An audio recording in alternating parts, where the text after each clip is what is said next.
Acompañarnos hoy en el foro virtual Mujeres en Prisión, un enfoque diferenciado con perspectiva de género. Aquí en este foro brindaremos un panorama actualizado de la situación de las mujeres privadas de libertad en Venezuela, las voces de las mujeres detrás de las rejas. A través de este foro se busca visibilizar y sensibilizar a la sociedad del contexto de privación de libertad en el que permanecen las mujeres en prisión, ahondando desde la protección legal que las ampara, las condiciones de detención, los testimonios personales de mujeres que han estado privadas de libertad y sobre todo haciendo hincapié en la necesidad de implementar un enfoque diferenciado con perspectiva de género en la legislación venezolana y en la práctica dentro de las prisiones y dentro de cada centro de reclusión en Venezuela. Excusamos, primero que nada, a la licenciada en Ciencias Sociales y Jurídicas Macarena Sáez, quien no podrá acompañarnos el día de hoy por problemas de salud, por motivos de salud.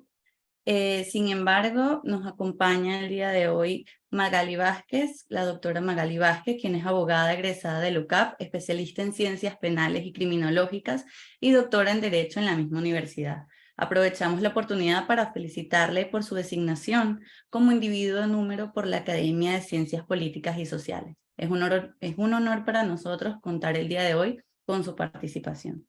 Asimismo, contamos con la activista de derechos humanos Dianet Blanco, quien estuvo detenida por motivos políticos durante 1 año y 12 días en el helicoide. Su detención arbitraria se llevó a cabo el 20 de mayo del 2017. En este espacio nos contará a través de su testimonio personal cómo fueron las condiciones de detención y el caso en general. Asimismo, nos acompaña la directora del Observatorio Venezolano de Prisiones, Carolina Girón, quien es abogada y activista defensora de derechos humanos.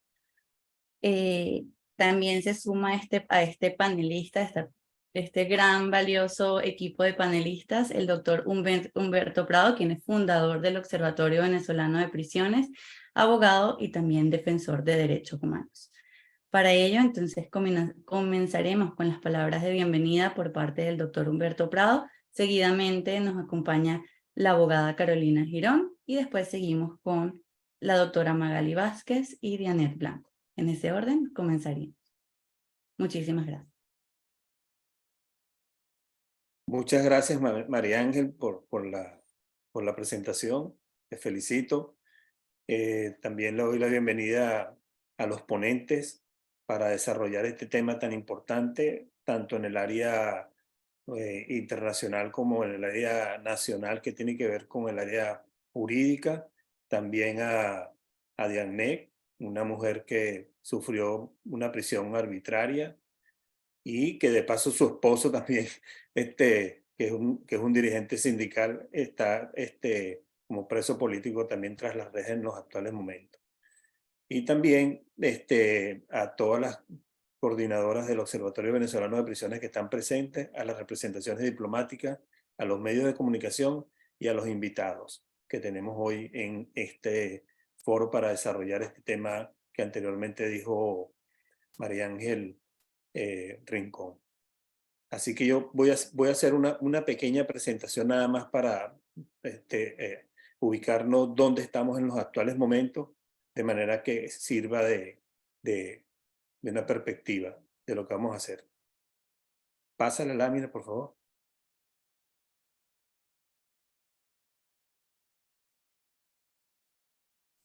Bueno, nosotros tenemos una distribución geográfica de lo que tiene que ver con las cárceles de mujeres. En nuestro país solamente hay una sola cárcel de mujer, que es la conocida como el Instituto Nacional de Orientación Femenina, INOF, y se conoce como Cárcel de Mujeres de Los Teques, y tenemos unos 16 anexos de femenino, que estos están precisamente al lado de lo que son las edificaciones de las cárceles de adultos, y con una capacidad que siempre está por encima de lo que fueron construidas. Adelante, pasa la lámina.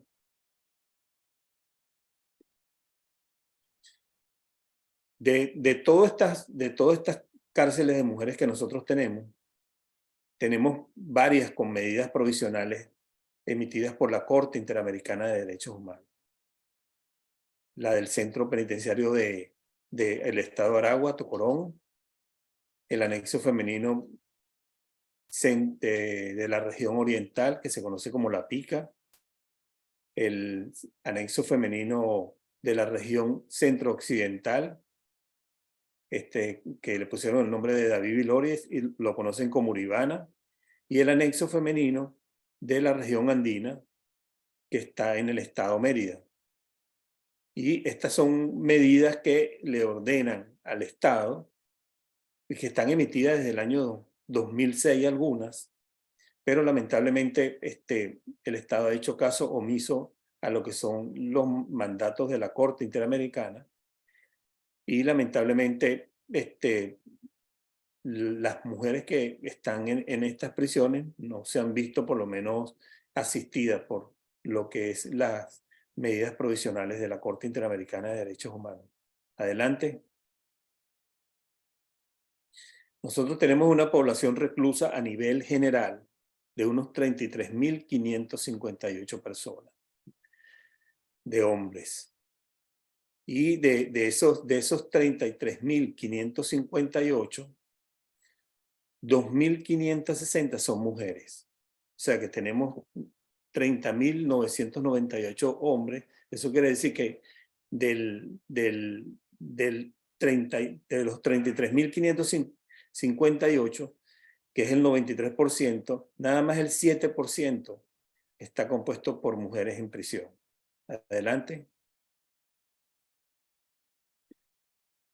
Y también tenemos una población de mujeres extranjeras y nacionales, que son de esos 2.560, pero tenemos 82 que son extranjeras.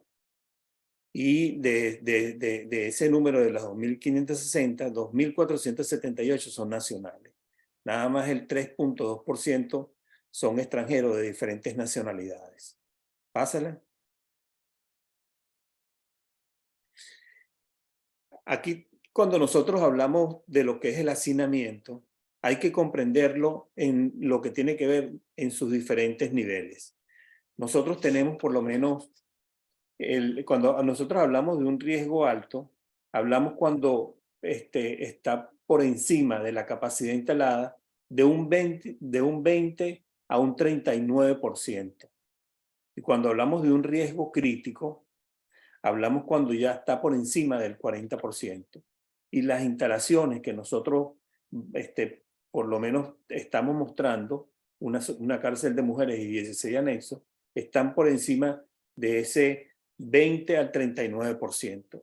Y eso quiere decir que eso trae problemas dentro de la población reclusa. Muchas veces, y esto sirva por lo menos de referencia, que es importante, muchas veces dicen que cuando los penales no sirven. No, los penales no es que no sirven, sino que cuando los penales tú los construyen para un número determinado de personas y esa edificación, tú sobrepasas la capacidad para lo que construiste, cuando le metes por lo menos un 40% por encima de su capacidad real, entonces hay espacios que eran para el trabajo, para el estudio, para el deporte, para las actividades culturales, para las artesanías, para lo que tiene que ver con el área donde se desarrollan algunas actividades para las damas, que lamentablemente tienen que verse ocupadas para meter a personas privadas de libertad. Y eso trae como consecuencia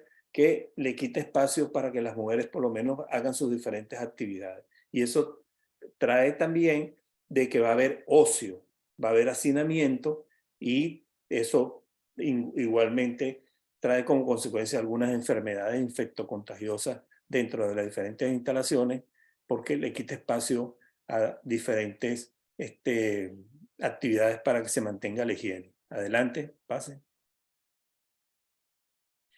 Fíjate, estas son las 5 cárceles que nosotros hemos calificado como la que tienen la mayor población reclusa y que siempre están por encima.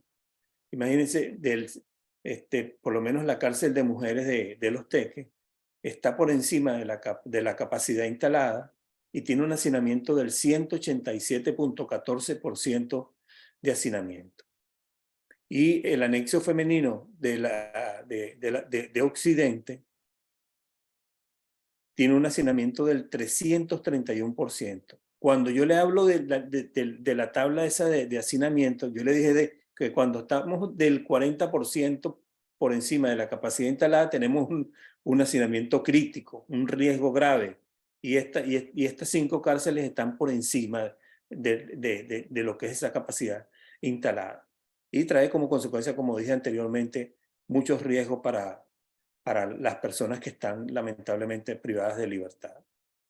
Y cuando hablo de esto, hablo de cárceles, porque si nos vamos a lo que son los calabozos policiales, es peor, porque las mujeres que están en estas condiciones ni siquiera tienen derecho al sol, ni siquiera tienen derecho a que por lo menos sean atendidas debidamente con una asistencia médica. No es que haya una asistencia médica excelente en las cárceles, pero en lo que tiene que ver con los calabozos policiales, eso es dramático, crítico, dantesco. No tengo otra forma de calificarlo. Y lamentablemente eso no es un problema ni del policía, ni de la instalación, sino es un problema precisamente de los cuerpos policiales que estas personas deben tener por lo menos inmediatamente que le dictan la medida privativa de libertad, trasladadas a un centro de reclusión para que por lo menos se puedan desarrollar mientras dura el juicio o cumplen su sentencia. Adelante. El nivel de hacinamiento en esas 5 cárceles en cuanto a su capacidad, que son construidas para 750 personas, y la población reclusa es de 1.666, está por encima del 222.13%, que es un hacinamiento, riesgo, yo diría, súper crítico. Adelante.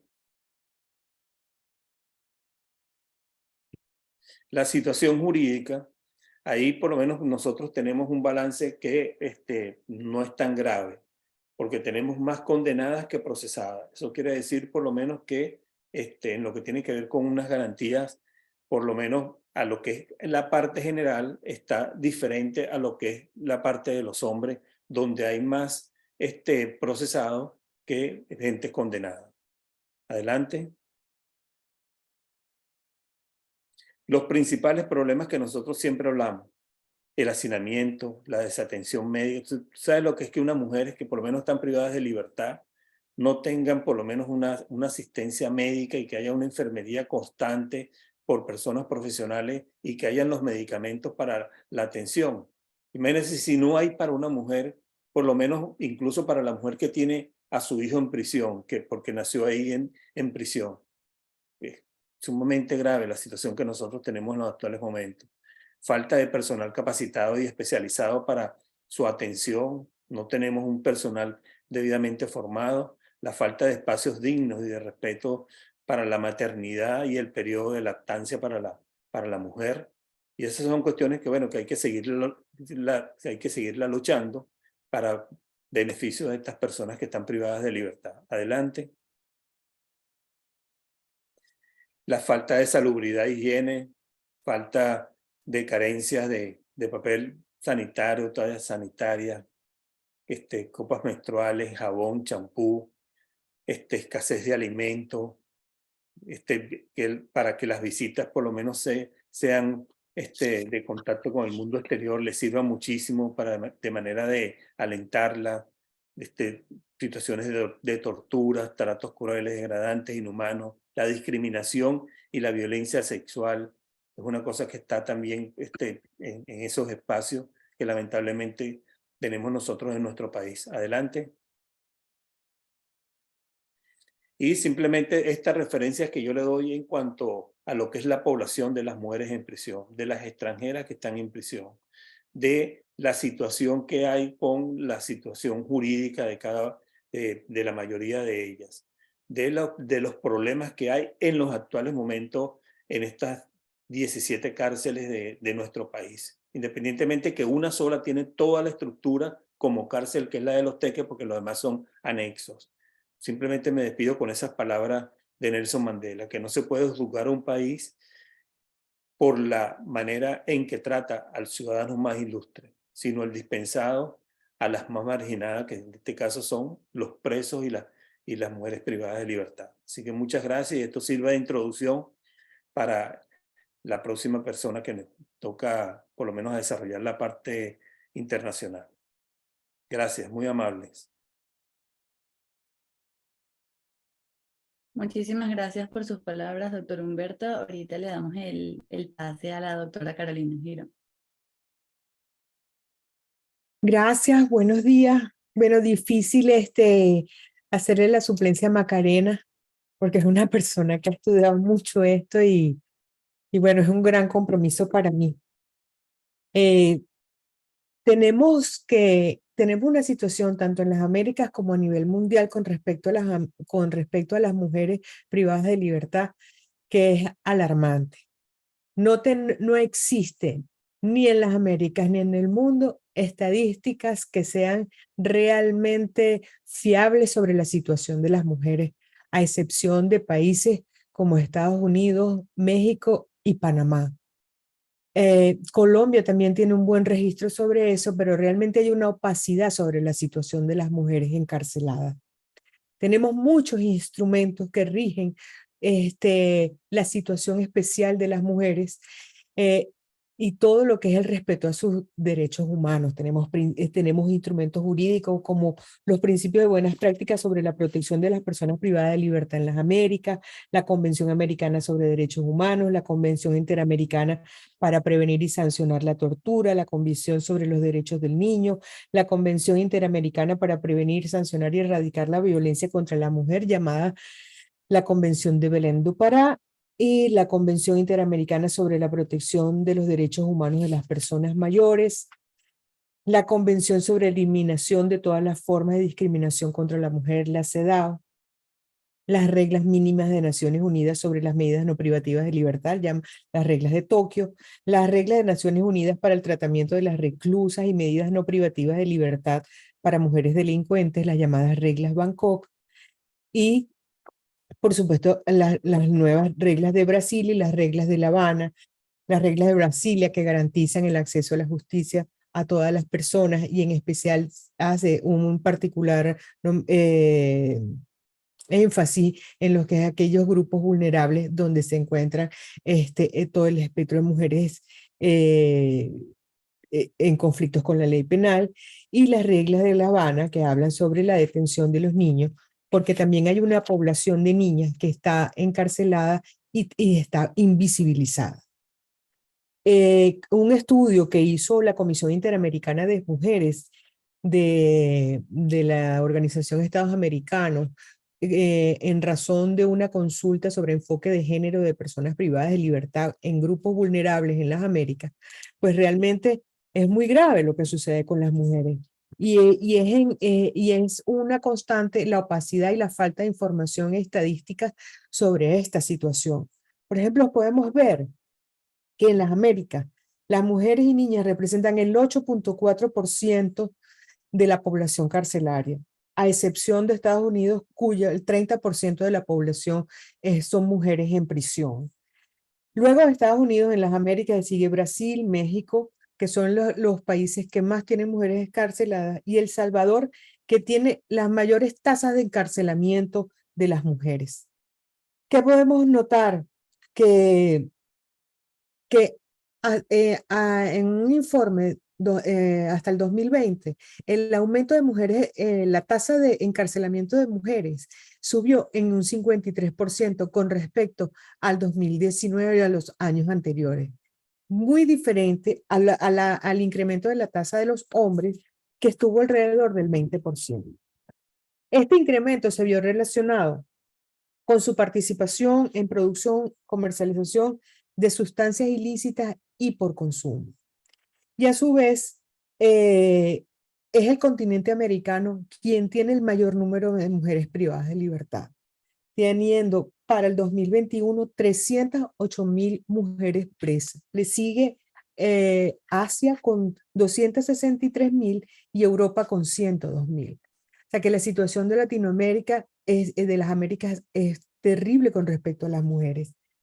Y vemos que hay también que esta falta de información y esta falta de estadística han influido en la formulación de políticas públicas con respecto a los sistemas penitenciarios. Los sistemas penitenciarios han sido creados por hombres y para hombres, y se han olvidado de esta población de mujeres y realmente que está y cuya violación de sus derechos, tanto por ser mujer y más estando encarcelada, han sido muy graves. ¿Y qué es lo que pasa? ¿Qué es lo que vemos en la gran mayoría de las mujeres encarceladas? Que son mujeres jóvenes o mujeres adultas menores de 40 años, el 80% son madres, son cabezas de hogar, están inmersas en la pobreza, tienen baja escolaridad y no hemos podido, estos son rasgos generales, pero no se ha podido tratar e identificar toda la población de mujeres discriminadas, de mujeres mayores y mujeres indígenas, rurales, por la falta de opacidad en la información y porque no hay acceso a esta información. Solo muy pocos testimonios y solamente las mujeres por la estigmatización de su encarcelamiento. Tenemos que las mayores causas de encarcelamiento de las mujeres en las Américas es la violencia, la coerción, el aborto, las políticas antidroga, la actividad política de las mujeres y la prisión preventiva que ha sido mal utilizada o más utilizada en el caso de las mujeres, lamentablemente. Y el 40%, entre el 40% y el 75% están relacionadas con el tráfico de drogas.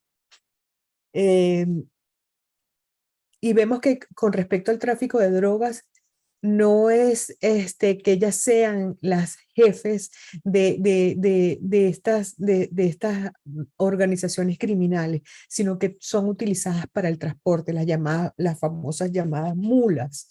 Y esto, aparte de esto, esta relación con las drogas tiene que ver con la pobreza, baja escolaridad y coerción de parejas o de miembros de su familia.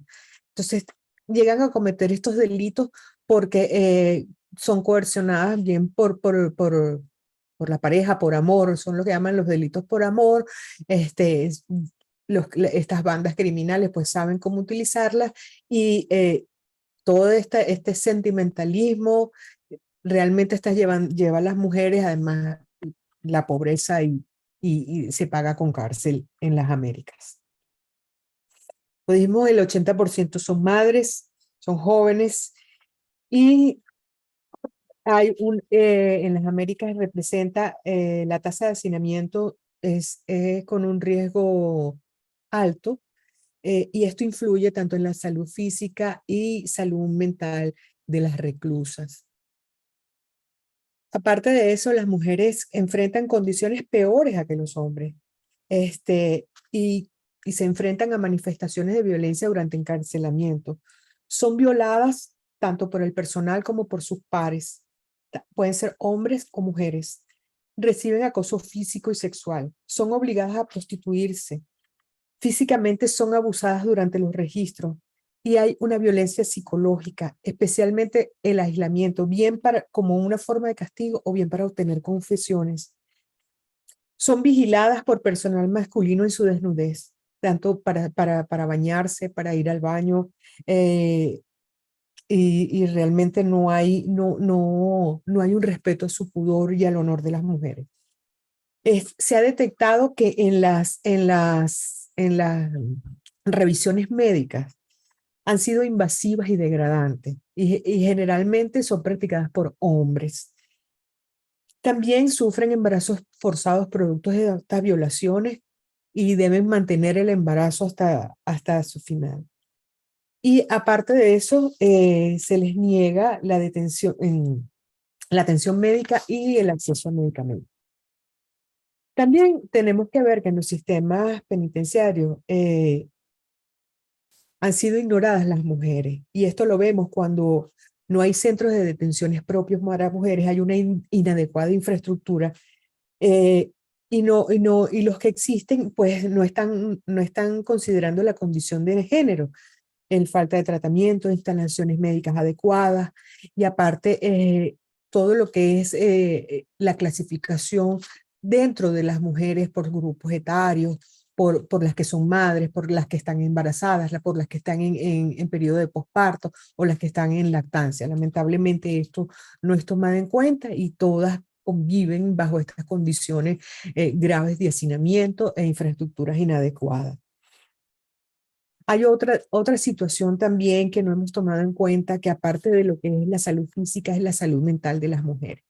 Se ha visto que las mujeres encarceladas presentan altos índices de depresión, de angustia, de ansiedad. También sientan un historial de trastornos en la persona, y también puede ser por el historial de maltrato, y hay unas mayores tasas de autolesión y suicidio.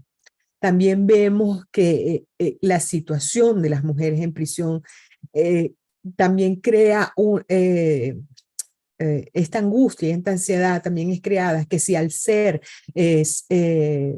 casas de familia, pues saben que al estar encarceladas, su familia se desintegra, no sabe qué van a hacer con los hijos. Muchas veces los hijos son institucionalizados, otras son separadas las familias, las parejas las abandonan, las familias también las abandonan. Y esto crea mucha angustia en las mujeres y lamentablemente no hay una atención a su salud mental. No es tomado en cuenta, se queda simplemente en una búsqueda de una atención física cuando es sumamente necesaria y está visto nada más en todas las Américas, tanto en América Latina la situación es igual en todos los países, pues la atención médica es cuando la mujer ya está en condiciones deplorables o porque no hay otra manera de hacerlo. Y realmente, pues, esta encarcelación de mujeres impacta sobre todo lo que es la familia. Ya hablé de la pobreza, por tanto, ellas al ser cabezas de familia, su familia se desintegra y esto crea eh, una mayor angustia para ellas y la situación es también muy grave.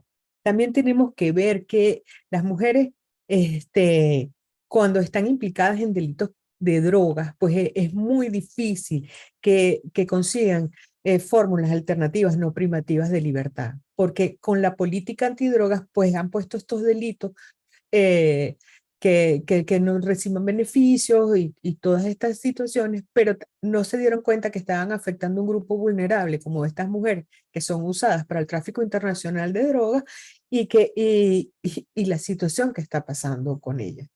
También vemos en las Américas, pues las medidas de privación de libertad están por encima de lo que son estas alternativas.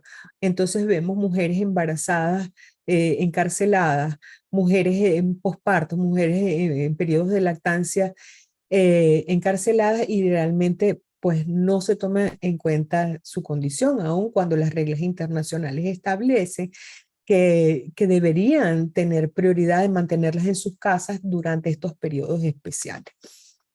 Lamentablemente no es lo que se está viendo y bueno, en nuestro país la cuestión es más grave, ¿no? También tenemos el caso de las mujeres de la comunidad, de las mujeres LGBTI, pues son personas que reciben que reciben, aparte de la discriminación, muchas veces en muchos países de América Latina son encarceladas simplemente por ser lesbianas o trans.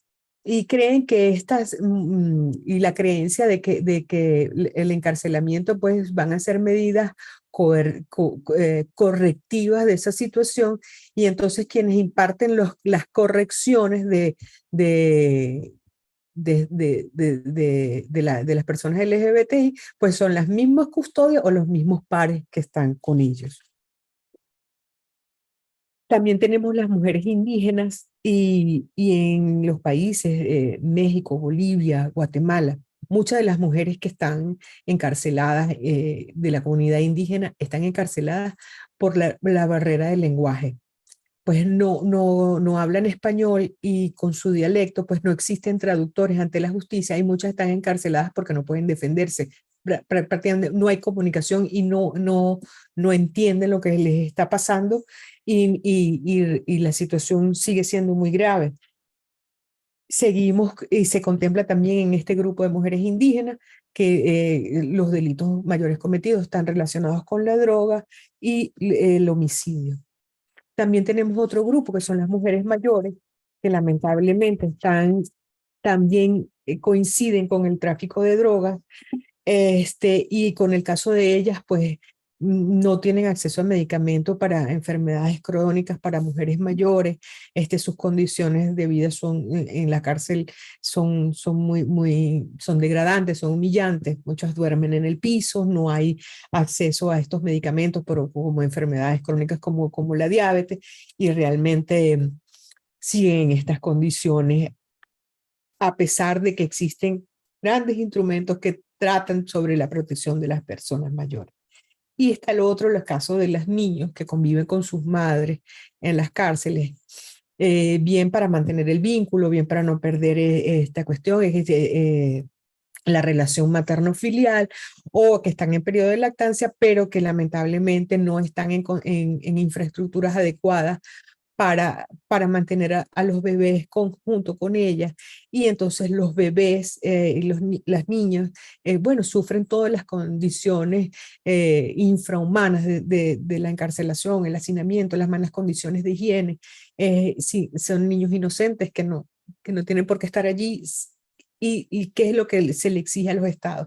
Que las mujeres que estén en periodo de posparto, que estén embarazadas, que estén en periodo de lactancia, tengan medidas, que se mantengan en su hogar mientras este periodo pasa, y que tengan condiciones para atender a sus hijos, a su familia.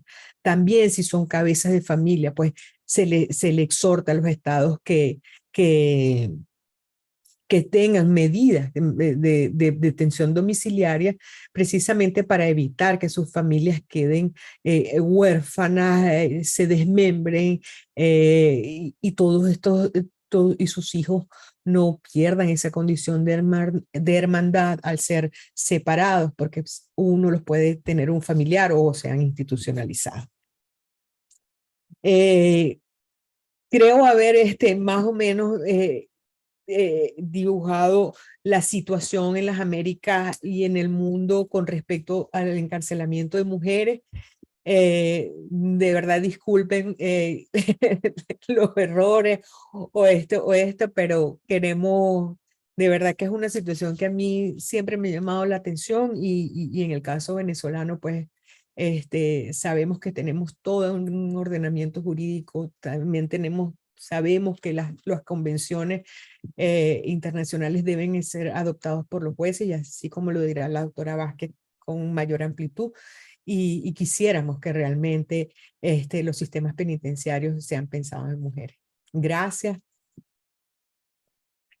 Muchísimas gracias, doctora Carolina, y la verdad lamentamos escuchar que la situación de mujeres en prisión sea tan grave, pues a nivel mundial, ¿no? Donde la omisión de los estados afecta directamente la vida e integridad personal de cada una de las mujeres. Asimismo, añadimos que esta opacidad de información que hay en este tema genera no solo el silencio, sino que además aumenta las posibilidades de discriminación que pueden tener las mujeres privadas de libertad. Ahora bien, esto nos lleva a preguntarnos cómo es la protección jurídica que se brinda a las mujeres privadas de libertad en Venezuela. Para ello, contaremos con la ponencia a cargo de la doctora Magali Vázquez. Bueno, muy buenos días. Muchísimas gracias por la invitación. Y bueno, además creo que me va a resultar relativamente sencilla la presentación o comentarios que quiero hacerle, porque bueno, he tenido una excelente antesala con la presentación que nos hacía Carolina acerca de la situación, ¿no? De la mujer en general en los países de la región, y los datos que en el caso de Venezuela nos compartía Humberto. Yo, digamos que voy a referirme básicamente a dos cosas. Por una parte, tratar de dar respuesta a la pregunta de si el sistema penal venezolano está concebido con una perspectiva de género y cuáles serían esos estándares jurídicos nacionales con respecto a la mujer privada de libertad. Y para ello comenzaría con dos datos inicialmente que van en la misma línea de lo que nos compartía sobre todo es Carolina, ¿no? Fíjense, en una información levantada por la Oficina de la Alta Comisionada para Derechos Humanos de la ONU, se reportaba que en Venezuela las mujeres son sometidas a violencia sexual y violencia de género, a humillación durante las visitas a centros de detención, operaciones de seguridad y allanamientos domiciliarios. Ahí estamos viendo el caso de no de la mujer presuntamente incursa en la comisión de delitos, ¿no? Sino que, bueno, la mujer familiar de una persona que está privada de libertad. Pero en un informe, en un documento de CEPAS del año pasado, 2022, que recoge algunos datos de un estudio realizado en el año 2021, se reflejaba que el caso de las mujeres que son objeto de persecución y criminalización, es decir, vista aquí ahora la situación de cara a la mujer como sujeto del proceso, y se reportaban 73 casos de persecución y criminalización que habían afectado directamente a mujeres, y si bien en el informe se reconoce que esta persecución no se ejerció por motivos de género, porque bueno, en nuestro país existe un contexto generalizado de persecución que afecta tanto a hombres como a mujeres. Cuando se trata de mujeres, en estos casos sobresalen algunas actitudes discriminatorias que incluso configuran acciones de violencia que sí son basadas en el género, ¿no? Entonces, precisamente eso es lo que nos lleva a preguntarnos de si está el sistema penal venezolano concebido con una perspectiva de género. Aquí la pregunta o la respuesta sería muy sencilla. Yo creo que habría que decir un rotundo no. Ahora, la idea es ver, bueno, ¿por qué no? Y además creo que, sobre todo importante, qué cosas se pueden hacer para que efectivamente se verifique, se concrete esa perspectiva de género en lo que es el funcionamiento del sistema penal venezolano. Entonces yo comenzaría en relación o tratando de dar respuesta a esa pregunta con algunas nociones introductorias. Y como estamos hablando de si el sistema penal está concebido con una perspectiva de género, comenzaría por definir qué vamos a entender por sistema penal. O sea, ¿qué es eso del sistema penal? Porque la Constitución nos habla de un sistema de justicia. Dentro del sistema de justicia vamos a ir todavía mucho más, vamos a reducir mucho más y vamos a hablar del sistema penal. Y aquí quisiera partir de una noción que nos ofrece una investigadora de la Universidad Autónoma de Barcelona, Celia Suay, quien dice que el sistema penal lo constituyen las diversas instituciones, los sujetos que en ellas operan y los procesos que gestionan relativos a la elaboración y aplicación de las leyes penales. Entonces yo me quedaría con eso, ¿no? Elaboración y aplicación de las leyes penales. Entonces estamos hablando de unas instituciones, ¿verdad? Que comprende pues a unos sujetos que gestionan y que llevan a cabo la elaboración y aplicación de las leyes penales. Eso en relación con lo que consideraríamos o podríamos considerar como sistema penal. Ahora, ¿qué es la perspectiva de género? ¿No? Porque escuchamos hablar con mucha frecuencia de eso de perspectiva de género y hoy día se demanda tener esa perspectiva, bueno, en todos los ámbitos, pero ¿qué vamos a entender por perspectiva de género? Aquí yo estoy tomando una noción que me gustó mucho, que está contenida en un instrumento técnico jurídico que fue diseñado para el personal de la Junta Local de Conciliación y Arbitraje de la Ciudad de México, que se denomina Conceptos Básicos de la Perspectiva de Género.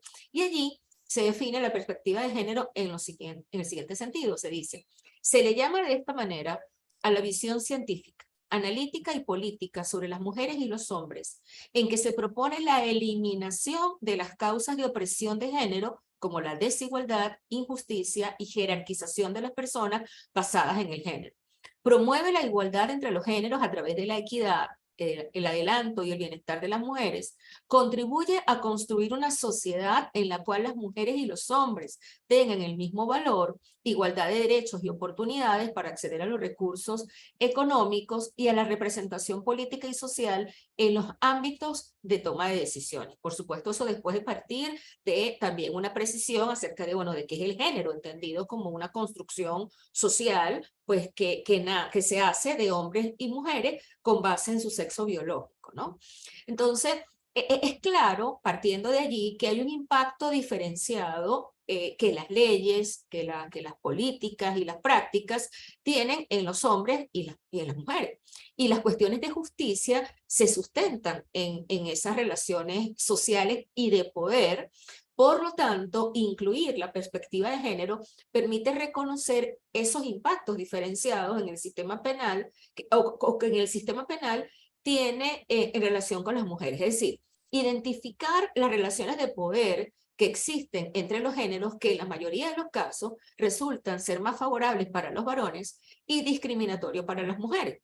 Es clave entonces su consideración en la elaboración y aplicación de las leyes, porque solamente así se podrían hacer efectivos los derechos a la igualdad y el acceso a la justicia. Fíjense que en la noción que nos ofrecía Celia Suárez sobre el sistema penal, privilegiábamos e insistíamos en esa referencia que ella hace a la elaboración y aplicación de las leyes penales. Esto significa que si las instituciones del sistema penal parten, por supuesto, de la labor legislativa y por lo tanto del derecho penal sustantivo, y van a comprender en lo que tiene que ver con la aplicación de esas leyes varios subsistemas, ¿no? Entonces allí ubicaríamos al Ministerio Público, a la policía, al Poder Judicial y el sistema penitenciario. Desde el punto de vista del derecho penal material o sustantivo, ¿verdad? Lo que tiene que ver ahora con la elaboración de leyes, aún hoy día en Venezuela, a pesar de que ha habido avances importantes desde el momento en que se aprobó la ley contra la violencia, la mujer y la familia, que comenzó a regir en Venezuela a partir del 1 de enero del año 99 y que luego fue sustituida por la Ley Orgánica sobre el Derecho de las Mujeres a una Vida Libre de Violencia. A partir de esos instrumentos normativos, a partir de la aprobación de la LOCNA, por una parte, y con ocasión de algunas decisiones que ha adoptado el Tribunal Supremo de Justicia, ciertamente ha habido avances en la materia, pero todavía hoy día en Venezuela, por ejemplo, en el caso del Código Penal, seguimos viendo la permanencia de algunas disposiciones propias de un derecho sexista o discriminatorio que está cargado de estereotipos, ¿no? Por ejemplo, conceptos que se utilizan sobre todo dentro del título de delitos contra las buenas costumbres y el buen orden de la familia. Ya el solo nombre evidencia, pues digamos que esa carga que se le va a dar o de la cual parten muchas de las disposiciones contenidas en esa regulación. Entonces, conceptos como mujer conocidamente honesta. ¿Qué es eso? ¿O qué se entiende por una mujer conocidamente honesta? Cuando se tipifica, por ejemplo, el tipo penal de rapto, bueno, el rapto recae sobre una mujer mayor o emancipada, partiendo de la premisa, precisamente por esos estereotipos que se tienen, ¿verdad? De que, bueno, además, solamente podría ser raptada con fines de libertinaje o de matrimonio una mujer. Disposiciones como, bueno, la norma que fue anulada en su momento por la Corte Suprema de Justicia, que regulaba la figura del uxoricidio por adulterio y que privilegiaba la pena para el hombre que mataba a la mujer adúltera, mientras que la mujer que matara al hombre adúltero, entonces en ese caso le aplicaría el tipo penal de homicidio calificado. Entonces, un tipo penal privilegiado para el caso del hombre y más bien un tipo penal agravado para el caso de la mujer. Estos estereotipos, bueno, además han quedado evidenciados en decisiones como, por ejemplo, la decisión de la Corte Interamericana de Derechos Humanos, en el caso Linda Loaiza, ¿verdad? El que, en definitiva, la tipificación en gran medida haya atendido a los roles sociales y culturales que se han asignado a la mujer, evidencia pues que todavía nuestro derecho penal sustantivo está lejos de de haber sido formulado con perspectiva de género.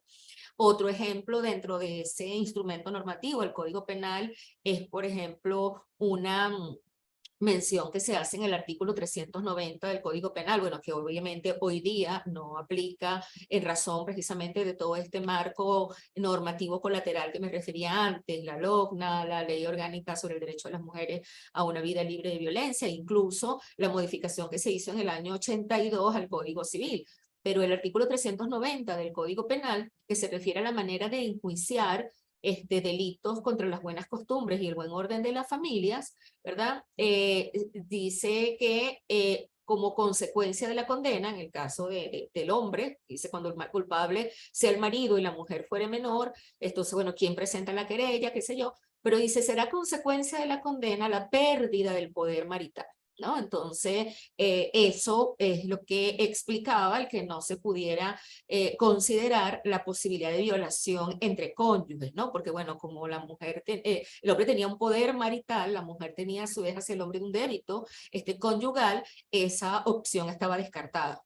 Por supuesto que, bueno, hoy día, pues, esto ha sufrido cambios con ocasión, como ya he comentado, de otras disposiciones que en sintonía con los compromisos que Venezuela ha asumido, pues, se han ido aprobando y que nuestro país ha incorporado a su derecho interno. Ahora, en lo que respecta a la aplicación, porque esa es la primera parte, la parte de la tipificación o de la elaboración de leyes penales. Ahora, lo que tiene que ver con la aplicación. En la aplicación de las leyes penales van a surgir varias exigencias, precisamente derivado de esto que estamos hablando, de la necesidad de incluir la perspectiva de género. Entonces, yo básicamente identificaría tres. La primera, investigar los delitos con perspectiva de género. ¿Qué significa esto? Bueno, identificar precisamente los elementos de género. ¿Cuándo un delito se comete o no se comete por razones de género? Las líneas de investigación no deben estar influenciadas por estereotipos, precisamente. El hecho de que si la mujer es víctima de violación, que si salió de noche, cómo estaba vestida, etcétera, etcétera, ¿no? Luego, la segunda exigencia sería juzgar con perspectiva de género. Y aquí quisiera detener un poquito más, porque bueno, podemos ver cómo ha sido desarrollado esto, fundamentalmente a partir de la jurisprudencia del Tribunal Supremo de Justicia. Pero por una parte, en cuanto a la necesidad de que se juzgue con perspectiva de género, pues hay que comenzar por señalar que las pruebas se deben colectar y se deben valorar bajo esa perspectiva. Y también bajo esa perspectiva se debe llevar a cabo el juzgamiento. ¿Esto qué implica? En el año 2013 se constituyó una comisión de justicia de género del Poder Judicial de la República Bolivariana de Venezuela, integrada por varios magistrados del Tribunal Supremo de Justicia, que tenía entre sus atribuciones desarrollar y diseñar políticas judiciales tendientes a optimizar el sistema de justicia de género. Esta comisión reportaba como logros, por una parte, la aprobación de la Ley Orgánica sobre el Derecho de las Mujeres a una Vida Libre de Violencia, con el fin de dar cumplimiento al mandato constitucional de garantizar por parte del Estado el goce y ejercicio irrenunciable e interdependiente de los derechos humanos de las mujeres, así como su derecho al libre desenvolvimiento de la personalidad sin ningún tipo de limitaciones, e invocaba a estos efectos lo que dice la exposición de motivos. Como ya les comentaba, esto no necesariamente era un logro, porque ya teníamos un antecedente. Ciertamente, la ley mejoró muchas de las cosas que contemplaba la legislación del 99, que partía de la Convención de Belén do Pará, pero que no solamente estaba dirigida a la protección de la mujer, sino también de todo el grupo familiar. Otra de las cosas que se reportaban como logros por parte de esta comisión era la mención a una serie de decisiones, casi todas ellas vinculantes, emanadas de la Sala Constitucional del Tribunal Supremo de Justicia, y la primera de ellas tenía que ver con la interpretación de la figura de la flagrancia en delitos de género, ¿verdad? Que tuvo lugar en el año 2007. Bueno, y a partir de allí, otra serie de decisiones, por ejemplo, vinculadas algunas al tema probatorio, el valor probatorio de determinadas diligencias, a cómo se veían computar los lapsos procesales, a la insistencia en la prevalencia del procedimiento especial de género por encima del procedimiento ordinario, a la posibilidad de que la mujer víctima de un delito de violencia de género pudiera acusar con prescindencia del Ministerio Público, etcétera, etcétera. No obstante, ¿verdad? A pesar de todos esos avances que reportaba esta comisión, llama la atención cómo ha sido el trato que a esta misma temática se ha dado, por ejemplo, desde la sala penal. Y fíjense, aquí me voy a limitar a hacer mención breve a dos decisiones. Una de sentencia del año 2021, del 13 de mayo de 2021, emanada de la Sala de Casación Penal, que resolvió un conflicto de competencia, ¿no? Entre tribunales. Y en este caso, la Sala de Casación Penal dijo lo siguiente, en gran medida reiterando lo que había dicho la Sala Constitucional en un fallo del año 2010. Entonces dijo lo siguiente: esta sala deja claramente establecido que es obligación de los jueces y juezas en materia de delitos de violencia contra la mujer y de los jueces y juezas en materia penal ordinaria y de otras jurisdicciones especiales que ante la presencia de delitos conexos y otros delitos autónomos correspondan a la competencia del juez o jueza penal ordinario, y a los jueces o juezas especiales en materia de violencia de género, garantizar que el conocimiento de tales asuntos corresponde a un tribunal de la jurisdicción especial en materia de delitos de violencia contra la mujer. Eso va en sintonía con lo que venía diciendo la Sala Constitucional, de darle prevalencia a este procedimiento especial, y dice la sala lo siguiente, la Sala Penal: en tal sentido, causa preocupación a esta Sala de Casación Penal el aumento de procedimientos de conflictos de no conocer ante la existencia de delitos conexos entre especiales contenidos en el catálogo de la Ley Especial de Violencia de Género y otros contemplados en otras leyes y códigos que van en contradicción con los principios y garantías constitucionales y la protección especial e integral de las mujeres, niñas y adolescentes contenida en la legislación especial e integral e internacional para erradicar la violencia contra la mujer, por lo que exhorta a los jueces y juezas penales a cumplir dicha obligación con perspectiva de género, abandonando, y aquí hace una cita textual de la Sala Constitucional, los tradicionales esquemas del sistema social patriarcal y androcéntrico imperante de las creencias, comportamientos, roles, expectativas y atribuciones que sustentan a dicho sistema, como la discriminación y violencia contra las mujeres en general, y adoptar fielmente el régimen especial de protección en favor de las mujeres en pro de la justicia social, pues de lo contrario se estaría vulnerando la integridad física y moral de quien demanda esa protección especial. Entonces, partiendo de eso que la sala desarrolla y que cuestiona como el esquema patriarcal que ha sido, digamos que, evidente en el caso venezolano, bueno, la Sala Penal toma o reitera ese llamado que hace la Sala Constitucional. Sin embargo, en una sentencia del 25 de mayo del año pasado, otra vez resolviendo un conflicto de competencia, la Sala de Casación Penal, ¿verdad? En un conflicto planteado entre un tribunal penal ordinario y dos tribunales de violencia de género, ¿verdad? En el que se estaba procesando una persona por la presunta comisión del delito de ultraje al pudor, que está previsto en el Código Penal. Allí las presuntas víctimas eran una mujer y una niña, o sea, una mujer mayor y una niña. La sala dijo lo siguiente: en el presente caso estamos en presencia de un delito el cual su pena máxima es de 15 meses, razón por la cual se encuentra bajo la figura establecida en los delitos menos graves, y del cual los competentes para conocer de dicho asunto son los tribunales municipales, según establece el Código Orgánico Procesal Penal, ¿no? Asimismo, esta sala considera oportuno señalar que el delito precalificado por la representación fiscal en el presente caso es ultraje al pudor, el cual no se encuentra tipificado en la Ley Orgánica sobre el Derecho de las Mujeres a una vida libre de violencia, y declaró competente al Tribunal Penal Ordinario. Entonces, fíjense el argumento, en modo de ver, muy pobre, en el sentido de que, como el delito está en el Código Penal, en este caso la competencia le correspondía, era un Tribunal Penal Ordinario. Eso contradice lo que ha dicho la Sala Constitucional en otras decisiones, y así, por ejemplo, en un fallo del 12 de abril del año 2011, la Sala Constitucional dijo que, dada la especialidad de los tribunales en materia de violencia de género y en atención a lo dispuesto en la LOCNA, ¿verdad? Y en la Ley Orgánica sobre el Derecho de las Mujeres a una Vida Libre de Violencia, siempre que se impute el delito de violación en todas sus calificaciones previsto en el Código Penal en perjuicio de niñas o adolescentes del sexo femenino, cuyo imputado sea un hombre mayor de edad, la competencia por la materia corresponderá a los juzgados con competencia en materia de violencia de género. Es decir, que dijo la Sala Constitucional en este caso, el problema no es dónde está regulado el delito, si está en el Código Penal o está en una ley especial. Lo importante es analizar si efectivamente ese hecho se comete en perjuicio de una mujer por razones de género. Y si es así, pues la competencia le corresponde a los tribunales especiales. A mí me llama mucho la atención que estas decisiones además son dictadas por magistradas mujeres, como también lo son fueron, bueno, la mayoría de las decisiones dictadas por la Sala Constitucional, además dictadas por la misma magistrada que coordinaba la comisión que les mencionaba anteriormente.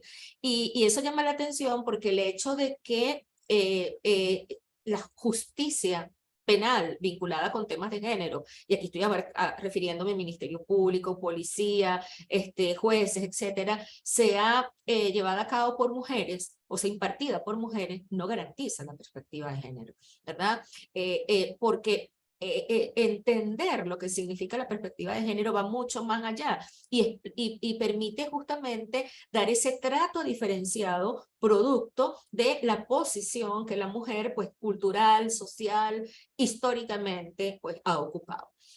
La tercera situación, fíjense que hablamos de investigar con perspectiva de género, de juzgar con perspectiva de género, y bueno, la tercera exigencia es que se ejecute la pena o la ejecución penal con perspectiva de género. Y aquí, bueno, Venezuela es signataria, como nos lo recordaba Carolina, de una serie de instrumentos internacionales que efectivamente consideran a la mujer como un grupo vulnerable y particularmente cuando esa mujer está privada de su libertad. Y tenemos que decir que por lo menos desde el punto de vista formal, la legislación interna contempla varios de esos principios. Entonces, ¿cuáles serían esos estándares nacionales con respecto a la mujer privada de libertad? Y esto abarca tanto a la mujer procesada como a la mujer condenada. Acá yo partiría de una cita que hace una autora argentina, María Laura Garrigós, que se refiere precisamente a las reglas de Brasilia que mencionaba Carolina en su exposición. Y ella dice lo siguiente, como antesala me parece bastante claro. Dice, ya desde la definición de las reglas de Brasilia, aprobadas en el año 2008, las mujeres son identificadas en general como un grupo vulnerable. Pero además, estas reglas también consideran como grupo de riesgo, en cuanto a la posibilidad de acceso a la justicia, a las personas privadas de libertad, de tal forma que, sin atender a ninguna otra característica personal, las mujeres privadas de libertad merecen especial atención. Entonces, ambos son grupos vulnerables, los privados de libertad y las mujeres. Bueno, si aquí se suman o coinciden ambas cosas, es claro pues que las mujeres privadas de libertad merecen una atención especial. ¿Qué atención le da a nuestro ordenamiento jurídico? Entonces, allí vamos a identificar básicamente 3 códigos, ¿no? El Código Penal, el Código Orgánico Procesal Penal y el Código Orgánico Penitenciario. El Código Penal tiene una serie de disposiciones, algunas mantienen parcialmente su vigencia, porque bueno, han sido objeto de una derogatoria tácita por disposiciones posteriores. Por ejemplo, el artículo 18 del Código Penal se refiere al lugar de cumplimiento de pena de las mujeres, según se trate de pena de presidio, prisión y arresto. Bueno, ya Humberto nos explicaba que en Venezuela solamente hay una cárcel de mujeres, los otros son anexos. Entonces, incluso esta diferenciación que establece el Código Penal de que las mujeres presidiarias deben estar separadas de las prisioneras y de las que sean condenadas a pena de arresto, es imposible que se cumpla si estamos hablando de un país en el que no hay sino una única cárcel para mujeres y los demás son anexos a penales masculinos, ¿no? No obstante, bueno, el artículo 18 del Código Penal señala que mientras se fundaran esos establecimientos especiales para mujeres, si se tenían que cumplir las penas en establecimientos comunes, siempre tendrían que estar las mujeres separadas de los hombres. Ese artículo tiene un parágrafo único que, bueno, hoy día no aplica por todas las modificaciones normativas que ha habido a posteriori, pero yo quiero citarles por la carga que ya tiene la norma, esos prejuicios, esos estereotipos que el legislador hizo evidente. Y ese parágrafo único del artículo 18 dice lo siguiente: el presidente de la República podrá ordenar en determinado caso por órgano del Ministerio del Interior y Justicia, bueno, hoy sería el Ministerio de Servicios Penitenciarios, que las mujeres cumplan las mencionadas penas prestando sus servicios en los establecimientos oficiales de beneficencia, hospicios y hospitales. Es decir, precisamente por esa concepción, por ese rol que culturalmente se le ha asignado a la mujer, o sea, en este caso la mujer podía ya cumplir la pena en un hospital, en un sitio de beneficencia. ¿Por qué esa diferenciación? Por otra parte, el artículo 47 del Código Penal se refiere al caso de una mujer encinta. Y esta norma obviamente ha sido desarrollada por la LOGNA, porque allí se establecía que cuando por causa del embarazo pudiera peligrar la vida de la mujer o la salud de ella o de la criatura que llevaba en su seno, se podía diferir el cumplimiento de la pena hasta 6 meses después del nacimiento de la criatura, siempre que naciera viva. Y el artículo 59 del Código Penal, que nos dice que la pena que debe sufrir una mujer condenada a prisión, si hecho el cómputo de la detención preventiva no excede de 6 meses, se conmuta en arresto por el mismo tiempo, y en el caso de que hubiese sido condenada a arresto, bueno, se conmuta en confinamiento. O sea, reglas especiales de conversión de pena, considerando la situación de la mujer. Por su parte, el COP tiene solo una disposición que se refiere a la mujer, y tiene que ver con la limitación de la prisión preventiva cuando se trata de mujeres en los últimos 3 meses de embarazo o de madres durante el periodo de la lactancia de sus hijos o hijas hasta los 6 meses posteriores al nacimiento, ¿no? Entonces, en esos casos se establece en el artículo 231 del COP que si es necesario una medida de coerción personal, se debe decretar la detención domiciliaria o la reclusión en un centro especializado. Entonces, tanto en aras a proteger a la mujer como al feto, ¿no? Y aquí algo importante, y es que esto tiene sentido en tanto que si estamos hablando de una persona que se presume inocente, bueno, hay que darle el trato como inocente. Por su parte, el Código Orgánico Penitenciario, y les invito a que puedan hacer esa revisión, yo coloqué como buscar la palabra género en el Código Orgánico Penitenciario, a ver si este código, que además fue reformado en el año 2021, pues iba un poco más, y además que se presenta como un instrumento moderno, bueno, iba más en esa línea. Y resulta ser que la palabra género está referida únicamente en 2 disposiciones. Por una parte, en el artículo 23, que se refiere a los establecimientos penitenciarios, o sea, cómo se clasifican de régimen cerrado, de régimen abierto, y cuando hace referencia a la clasificación de régimen cerrado, dice que se clasifican en centros para procesados y procesadas y centros de penados y penadas. Eso es lo que dice el código. De la práctica funciones sabemos que hay una distancia bastante marcada, en los cuales se crearán espacios para las privadas y privados de libertad que de acuerdo a determinadas características requieran un tratamiento específico y diferenciado del resto. Uno de esas características es el género, según establece el numeral 1 de ese artículo 23. Y luego el artículo 42, que se refiere a la agrupación de las personas que están privadas de libertad, pero que están siendo procesadas, ¿verdad? Entonces señala que estas personas deben ser agrupadas atendiendo, 1, al género, 2, a la maternidad, y que se deben crear áreas materno-infantiles para el tratamiento de las privadas de libertad, embarazadas o que tengan bajo su cuidado a sus hijos o hijas menores de 3 años, etcétera, etcétera, ¿no? Nosotros ya sabemos, pues la presentación que nos hacía Carolina y Humberto, bueno, cómo funciona esto desde el punto de vista práctico y la situación en la que se encuentran las mujeres privadas de libertad, a las que no se les garantizan pues los derechos mínimos que establece no solamente el marco internacional, sino también el marco jurídico interno venezolano. Quería comentarles que ya para cerrar, que hay una ley del año 2021 que es la Ley para Promoción y Uso del Lenguaje con Enfoque de Género, que contempla una disposición específica relacionada con esta materia, pero que tiene que ver, bueno, porque es el objeto de la ley, con el uso del lenguaje, ¿no? En este caso, en los procesos judiciales y administrativos. Y señala esta ley en el artículo 7, lo cual aplicaría pues para todo lo que estamos hablando relacionado con el proceso penal, en la parte de investigación, en la parte de procesamiento o juzgamiento y en la parte de ejecución, que en todos los procedimientos administrativos y judiciales se debe emplear el lenguaje con enfoque de género, inclusivo y no sexista, tanto en los documentos escritos como en la comunicación oral. Las servidoras públicas y los servidores públicos deben ajustar su comunicación oral al lenguaje previsto en la Constitución de la República Bolivariana de Venezuela y esta ley. Y dice el artículo 7 lo siguiente: la omisión reiterada y arbitraria de lo establecido en este artículo será considerada una falta leve de los servidores públicos y servidoras públicas de carrera y acarreará las responsabilidades a que hubiere lugar.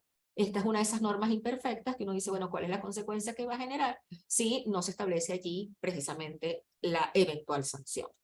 En definitiva, yo diría que frente a todo este panorama, ¿cuál es el reto? ¿Cuál podría ser uno de los retos a los que nos enfrentamos, ¿no?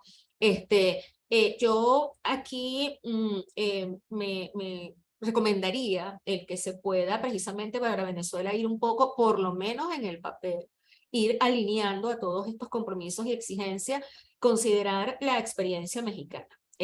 México, bueno, es un país que ha sido sancionado en diversas oportunidades por la Corte Interamericana, precisamente porque, bueno, es de todos conocido la situación de violencia de género,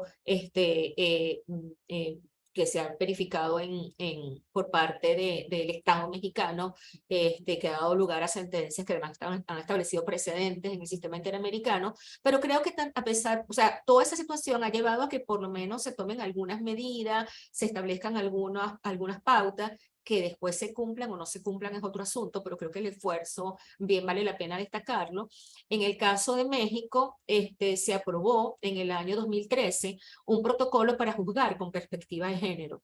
Este protocolo, elaborado por la Suprema Corte de Justicia de la Nación, es una guía, o sea, no tiene carácter obligatorio, pero es una guía para juzgar casos en los que el género tiene un papel trascendente y procurar que haya un impacto diferenciado, esencialmente cuando se trata de mujeres y de niñas. Este protocolo se aprueba en el año 2013 para atender las medidas de reparación que había ordenado el Estado mexicano, la Corte Interamericana, a partir de los casos González y otras, conocido como el caso Campo Algodonero, el caso Fernández Ortega y otros, contra el Estado mexicano, y el caso Rosendo Cantú y otras.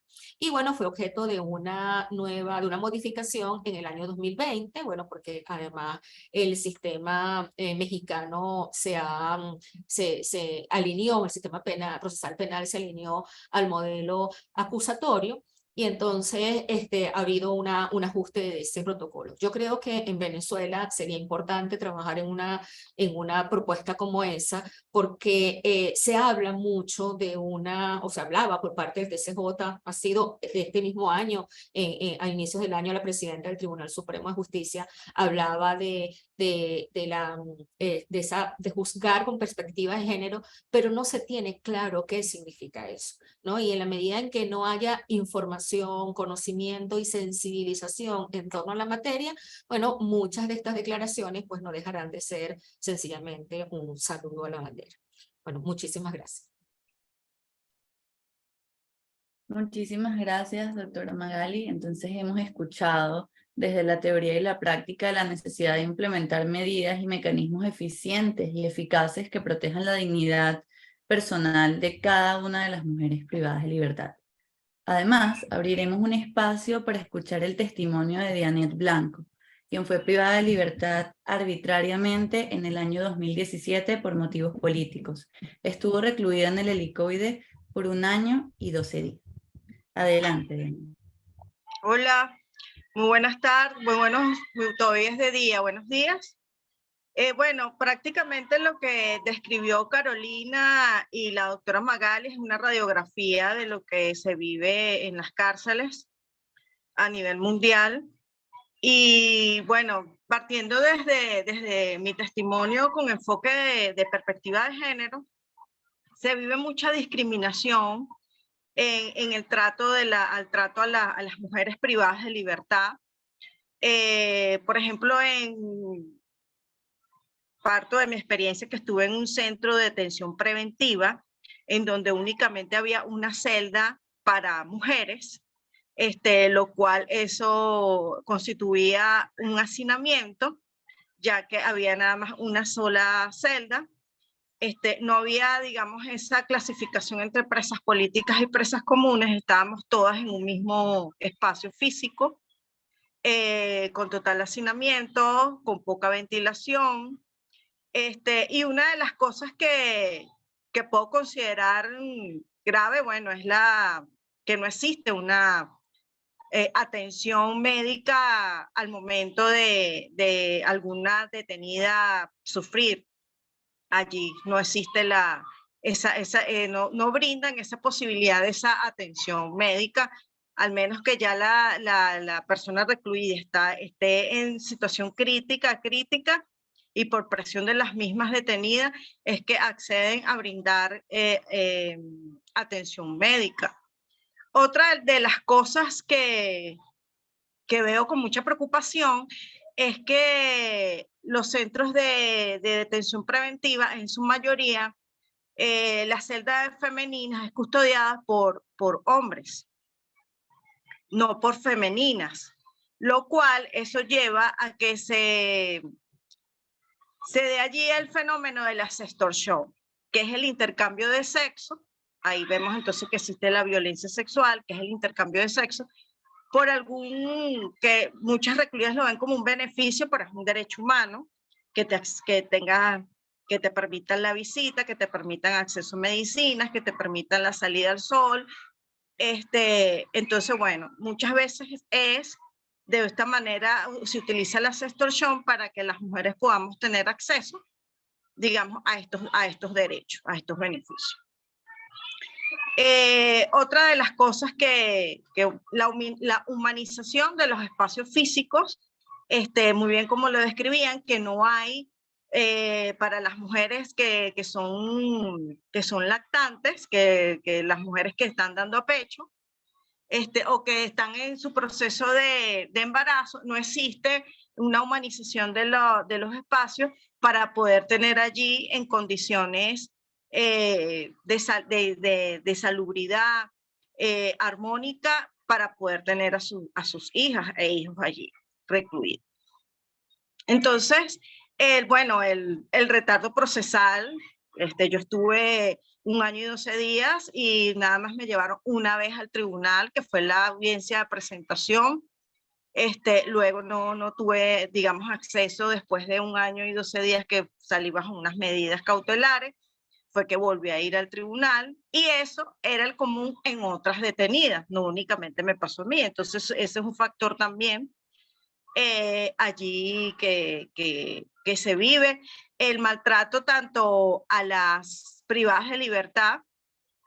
Cuando se exige un derecho, somos vistas y tratadas como locas, como personas que no tenemos ningún tipo de derecho, y más aquellas personas, aquellas detenidas por causas políticas, somos excluidas de la visita, de tener acceso a la visita, de tener acceso a medicinas, de tener acceso al sol.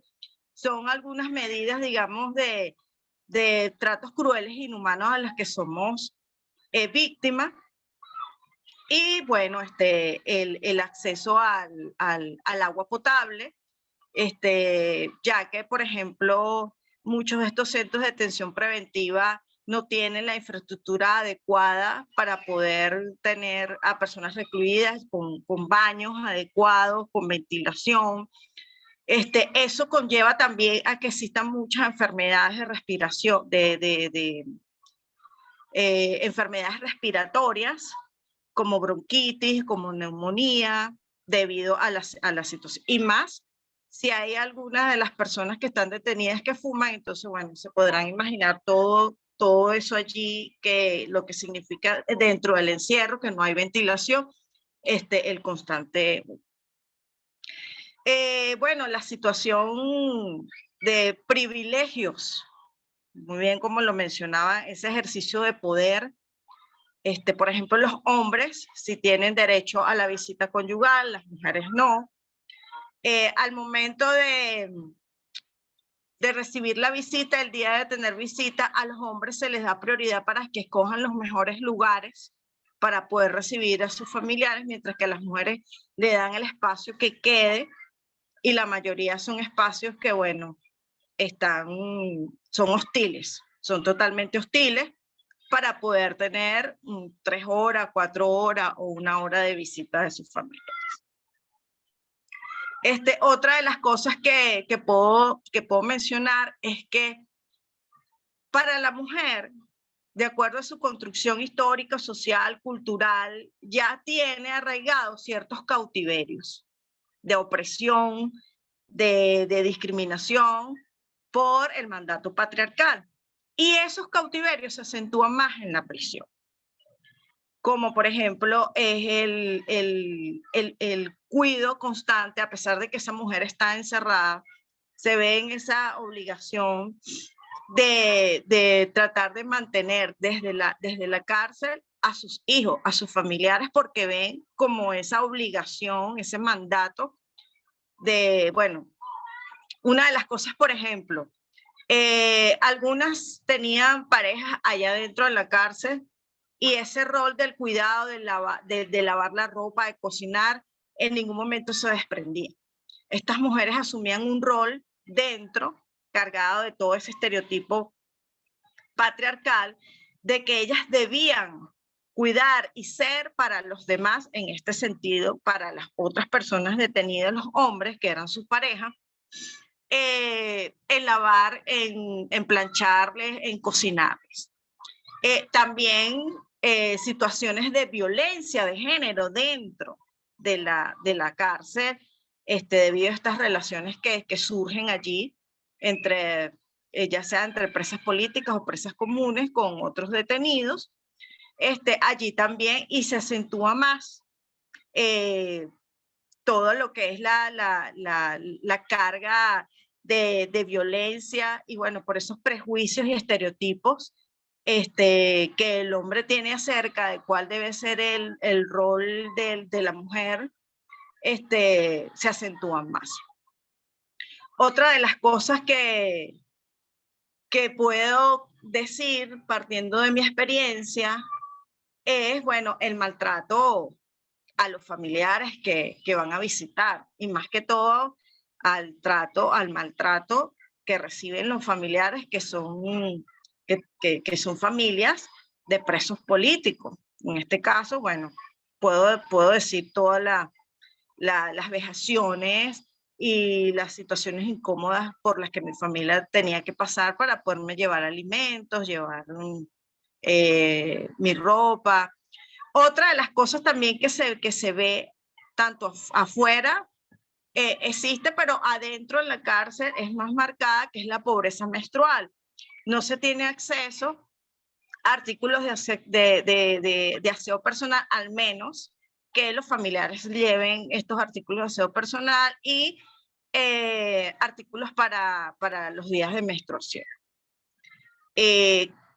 Cosa que debe estar dentro del presupuesto de los asuntos penitenciarios, que es dotar a mujeres acerca de lo que son las medidas y lo que es el acceso a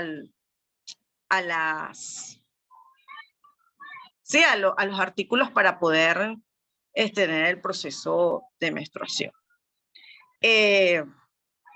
Bueno, las constantes invisibilización a las necesidades propias de la mujer, por ejemplo, no ven como importante a personas, a mujeres con prolapsos, ser atendida oportunamente, a mujeres que tienen hemorragias porque tienen pólipos, tienen miomas, como muy bien lo describía una de las ponentes, en situación de salud crítica como diabetes, como artritis, no es posible que se le faciliten los medicamentos adecuados a estas personas que están detenidas. Entonces, no hay una política pública con perspectiva de género. Creo que tanto los centros de detención preventiva como las cárceles están muy alejadas de lo que es la ley Van Gogh, que bueno, se refiere a lo que es el trato diferenciado con perspectiva de género para las mujeres. Y bueno, el ejercicio de poder dentro de la cárcel en relación a cómo es vista la mujer y cómo es vista la mujer detenida y el hombre detenido, al hombre detenido le da más privilegios e incluso al momento de hacer requisas, a las mujeres les destruyen absolutamente todo, hasta los dibujos, las cartas que son enviadas de sus familiares, de sus hijos. En cambio, a los hombres es como un trato muy cuidadoso, muy sutil, e incluso a las mujeres se nos revisan las partes íntimas, a los hombres no. Entonces, esa es, por ejemplo, una de las cosas que son allí, que se ve, que son diferenciadas y que tal vez como son iguales, se ven como iguales hombres, no, no son discriminados y no son maltratados como es el caso de las mujeres. Además que, como acabo de decir, la mayoría de los centros de detención preventiva y de las celdas son custodiadas por hombres. Pero, lamentablemente, como no existe una formación en perspectiva de género para las operadoras de justicia y estas personas que trabajan en los centros de detención preventiva y las cárceles, el modelo, lo que existe en el imaginario colectivo de las mujeres acerca de lo que es el ejercicio del poder, vemos que las mujeres, las femeninas, llamadas femeninas, que laboran en estos centros de detención preventiva o cárceles, modelan desde el patriarcado el ejercicio del poder, bueno, efectuando tratos crueles, inhumanos y degradantes hacia las propias mujeres. Y en muchos casos se acentúa más. Se acentúa más los niveles de agresión, de violencia, tanto en el lenguaje verbal y corporal, al trato hacia las mujeres. Entonces, es una situación que es, bueno, muy, muy triste porque también las mujeres muchas veces por haber cometido un delito se niega a recibir a ejercer sus derechos, como exigir el derecho a asistir al médico, a exigir la salida del sol, a exigir la humanización de los espacios, porque dicen, bueno, yo cometí este delito y ¿qué puedo pedir? Entonces, bueno, es por esa carga histórico, social y cultural también, por el mandato patriarcal, que las mujeres en prisión les toca vivir. Otra de las cosas relevantes que puedo mencionar dentro de esa experiencia que tuve un año, bueno, la violencia que se genera dentro de las propias reclusas por ejemplo, no tener acceso al agua potable, eso genera un clima de hostilidad. Muchas veces decía, para la salida del sol nada más pueden salir 5 mujeres, y habiendo una población aproximadamente de 40 mujeres. Entonces eso generaba conflicto, hostilidad dentro de la propia celda de mujeres. Entonces, bueno, son situaciones muy lamentables que se viven, aparte de la discriminación, aparte de los tratos inhumanos, crueles, de cómo tratar a las mujeres en las cárceles. Bueno, quedo atenta para cualquier pregunta, cualquier comentario.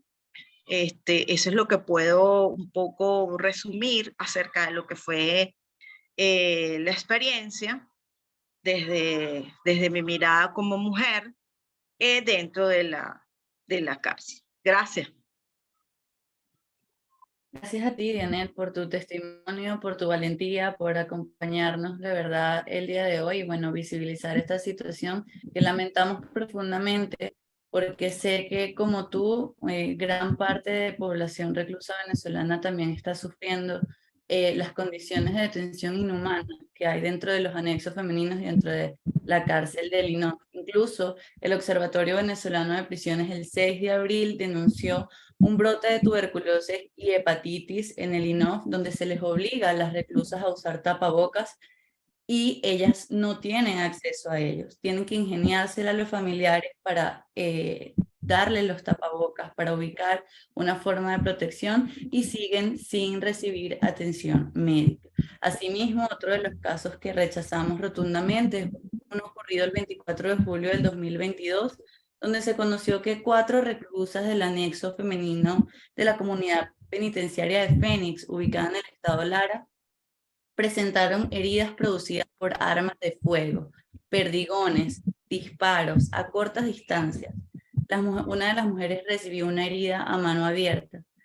Entonces son lesiones, son tratos crueles, inhumanos y degradantes, son torturas que reciben las mujeres y que estas en específico, según denuncias de familiares y privadas de libertad recibidas por parte del Observatorio Venezolano de Prisiones, aseguraron que estas lesiones fueron ocasionadas por un funcionario del Ministerio del Servicio Penitenciario, quien presta sus servicios en esta cárcel de la comunidad penitenciaria de La.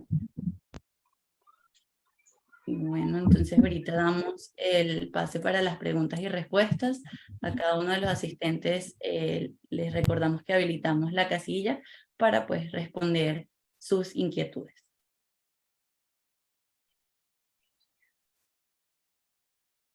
Por acá tenemos una que dice, para ti, Dianet, nos dice que si las figuras de poder ubicadas en las cárceles, reconocidas en las cárceles únicamente requiere por funcionarios o por pranes, o es la figura de pranes, pero en la parte de mujer. Bueno, en mi caso, que estuve en un centro de atención preventiva, que fue el CEBI, allí no, digamos que sí había de lo que la figura denominada pranes, pero por parte de los hombres. Pero en la celda única de mujeres no vimos nunca esa figura, a pesar de toda la situación que genera el estrés, la ansiedad, la hostilidad. Dentro de lo que cabe fue un espacio donde por lo general la horizontalidad en la toma de decisiones, en conversar, en llegar a acuerdos, en tratar de plantear conjuntamente una situación, una problemática que estuviésemos viviendo las mujeres. Simplemente se escogía una vocera para que hiciera el planteamiento, pero con el acompañamiento y el apoyo de las demás reclusas, mujeres detenidas.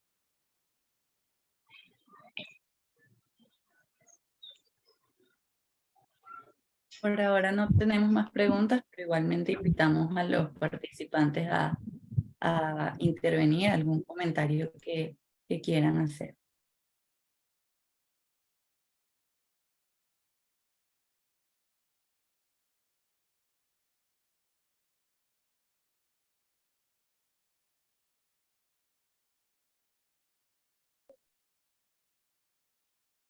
Nos dice Wincarlis Ramos, para el año 2022, ¿cuáles fueron las patologías con mayor incidencia en las cárceles de mujeres?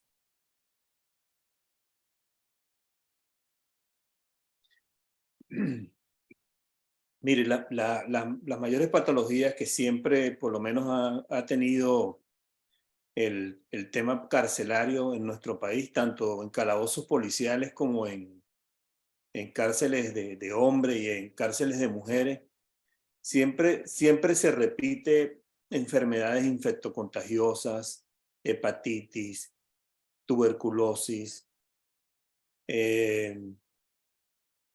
Se presentan algunas situaciones que tienen que ver con la patología personal de la persona, que no son atendidas, y esas personas se deterioran aún más, y eso trae como consecuencia que las personas empiecen a sufrir de temas cardíacos.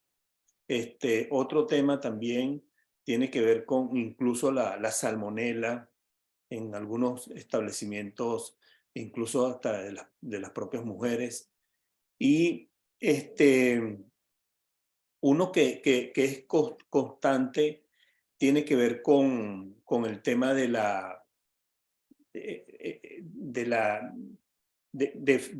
fiebres que se dan dentro de los anexos y dentro de la propia cárcel de mujeres, en vista de la situación incluso que acaba de mencionar Dianet, donde un espacio tan reducido y que por lo menos es para una persona o para dos personas, y a ese espacio le meten por lo menos 20 personas, y en esas 20 personas hay una persona que puede tener fiebre, hay otra persona que puede sufrir asma, hay otra persona que puede tener incluso tuberculosis, y hay personas que fuman, y todo ese ambiente hace precisamente que la persona que están ahí recluidas por lo menos tengan ese tipo de situaciones que por lo menos hacen la pregunta. Enfermedades infectocontagiosas, lo repito. Yo creo que hay otra cuestión incluso que no la preguntan, pero que es importante responderla. Que, mira, una mujer cuando ingresa detenida puede ingresar por lo menos en estado, o puede quedar en estado dentro de la prisión, precisamente por esos favores que dijo Diane.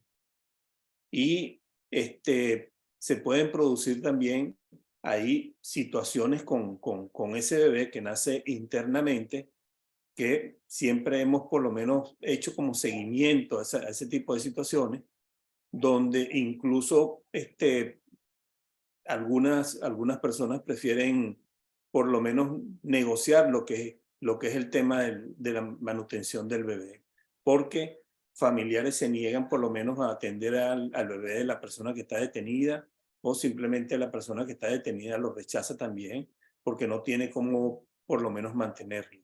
Cuestiones que no se justifican, pero precisamente es la situación que dijo anteriormente Diane.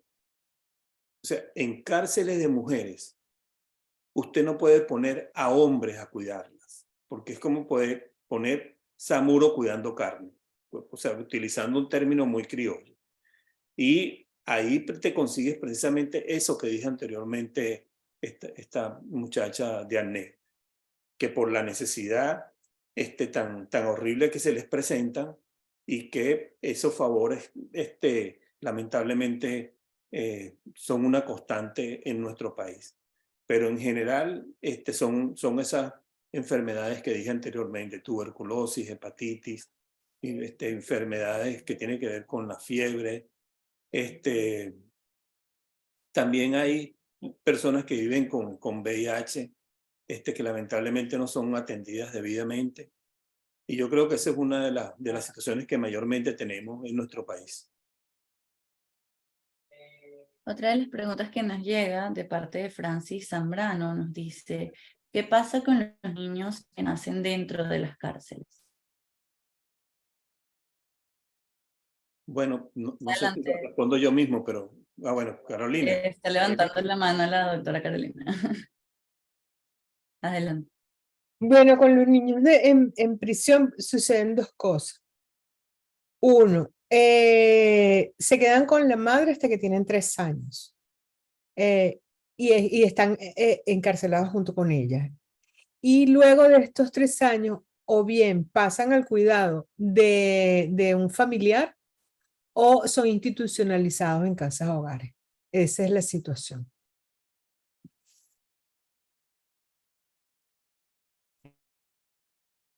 No sé si la doctora Magali quiere agregar algo con respecto a la protección de la maternidad en la legislación nacional. Bueno, no, que en relación con el tema de los niños, bueno, ya lo respondía Carolina. Aquí estoy viendo son algunas otras preguntas con relación a la higiene de la mujer, cómo hacen con las toallas sanitarias, se las llevan los familiares. Bueno, ya lo comentaba Dianet. En cuanto a quedar embarazada dentro del penal, ya también lo respondió Humberto. Y la otra pregunta tiene que ver sobre cifras específicas en los casos de tuberculosis y VIH. que no sé si las maneja Humberto, Carolina. Yo quería hacer un comentario a partir de la intervención de Dianet, que bueno, la verdad admiro pues la entereza con la que ella puede narrar todo lo que vivió, porque uno la escuchaba y se imaginaba una situación como esa, y bueno, es bastante duro poder luego contarlo y a esos efectos convertirse en una referencia, ¿no? Y algo que ella dijo que corrobora lo que yo comentaba, que yo creo que es muy importante, porque creo que sería, de actividades como estas deben salir como que propuestas, y por eso yo insistía en el tema de que se pueda pensar en papeles de trabajo precisamente dirigidos a solicitar y a promover la inclusión de la perspectiva de género en todas estas actividades que se llevan a cabo por parte o en el marco de estos subsistemas que conforman el sistema penal. Y es que ella se refería al trato por parte de las mujeres. Por ejemplo, las mujeres funcionarias, custodias, qué sé yo. Fíjense que yo decía que el hecho de que sea una mujer la que imparta justicia, y eso, bueno, aplica si la mujer es policía, investiga, o si la mujer es fiscal y acusa, o si la mujer es juez y decide. El que sea una mujer no garantiza la perspectiva de género, y precisamente porque muchas mujeres, ¿verdad? Digamos que han sido, sí, nuevamente partiendo de lo que decía Dianet, en la cultura venezolana, eso para referirme al caso venezolano, pero es una realidad no solamente en países de la región, sino que uno diría que a nivel mundial, ¿no? Las mujeres hemos sido criadas bajo unos patrones y se nos han asignado de manera explícita o no unos roles. Y entonces ese rol de seguir siendo mamá desde la cárcel, de seguir al cuidado de la familia desde la cárcel, y muchas veces la mujer lo ha interiorizado, y la mujer quizás de manera hasta inconsciente termina asumiendo esa situación de superioridad del hombre, y de ella estar condicionada a una cantidad de situaciones en las que el protagonismo lo va a tener el hombre. Entonces, eso que ella reflejaba, a mí me llamó mucho la atención, porque pasa cuando a veces a uno lo para un policía. El trato, si a una mujer lo para un policía hombre o lo para una policía mujer, es totalmente distinto. Generalmente la mujer es muy hostil. Y entonces uno dice, bueno, pero ¿por qué? Si debería haber como que esa solidaridad, llamémosla femenina. Pero no, porque precisamente esa mujer está formada bajo esos patrones, ¿verdad? Y entonces ella, aunque no lo reconozca o no se dé cuenta, implícitamente los ha hecho suyo. Entonces, el hecho de que sea mujer y forme parte del sistema no es ninguna garantía de que esa perspectiva de género la vamos a ver. Entonces yo creo que allí sobre todo es importantísimo hacer un trabajo con las mujeres que forman parte del sector policial, Ministerio Público, Poder Judicial. El caso de los tribunales de violencia de género es muy emblemático, ¿no? Entonces, claro, cuando se crearon estos tribunales, en su mayoría estaban regentados por mujeres, pero eso no significa que se estén cumpliendo los principios que establece la ley.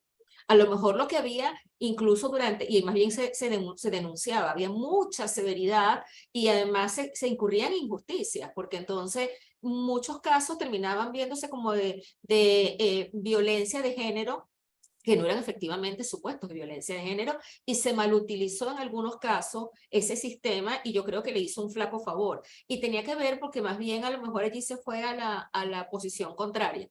Entonces, creo que allí tenemos un trabajo importantísimo por delante, y bueno, experiencias tan dolorosas como la que le tocó vivir a Dianet evidencia que eso no es sencillamente un ejercicio de retórica, sino que en la práctica efectivamente funciona así. De esa manera se aplica, y bueno, que ahí las mujeres tenemos un gran compromiso, ¿no? Para tratar desde nuestra posición de colaborar para que de alguna manera estas cosas cultural y socialmente puedan ir modificándose. Gracias, Magali, muy amable, y en verdad tu recomendación en cuanto a lo que tiene que ver con la experiencia mexicana, lo vamos a leer. Incluso yo puedo hablar de una experiencia en México, porque he visitado cárceles en México, tanto de hombres como de mujeres, y la situación es totalmente diferente. No solamente el trato, sino lo que es la atención que tienen tanto las mujeres como sus hijos que están con ellas dentro de la prisión. Incluso esa prisión ha ganado hasta premios, teniendo mejores atenciones en el tema tanto de la salud como de la educación. Ha ganado premios compitiendo con instituciones que por lo menos atienden a la ciudad. Y yo creo que ese tipo de trato, por lo menos, yo creo que son situaciones que uno tiene que por lo menos copiar las cosas, las buenas prácticas. Y estas son buenas prácticas que por lo menos hay en algunos países, y que no estoy hablando en países europeos adelantados en ciertas cosas, ¿no? Cuando tú vas y ves, tú dices, no puede ser que esto, por lo menos nosotros teniendo menos personas privadas de libertad incluso con un país como el que tenemos, no tengamos este tipo de trato. Pero yo creo que este tipo de situaciones, por lo menos que tú mencionas, para mí es muy importante. Y ojalá, no solamente como nosotros tenemos ahorita en la sala medios de comunicación que están pendientes de este foro que tiene que ver con mujeres, ojalá nos sigan ayudando y colaborando con este tema de la mujer. Porque mire cómo sufren las muchachas en la prisión. Es una situación, mire, bárbara. O sea, una situación que cuando tú no solamente cuando visitas y conversas, tú dices, bueno, te haces una serie de preguntas y lamentablemente está sucediendo. Y yo creo que por lo menos las buenas prácticas se deben copiar, e igualmente yo creo que vale la pena replicar esto. Y lo voy a decir sin ánimo de críticas ni nada. Yo creo que vale la pena por lo menos emprender una campaña para ayudar a las mujeres con medicinas y toallas sanitarias. Es importante que por lo menos las personas que me están oyendo con este tema, porque estas personas sufren demasiado con medicinas y toallas sanitarias. Y con esto por lo menos quiero cerrar. Y agradecer a Magali, que amablemente siempre ha sido colaboradora con este tipo de talleres, foros del Observatorio Venezolano de Prisiones, las coordinadoras y coordinadores del OEP, y además los medios de comunicación y las representaciones diplomáticas que están en la sala. Muchas gracias. Y a Carolina también, ¿no?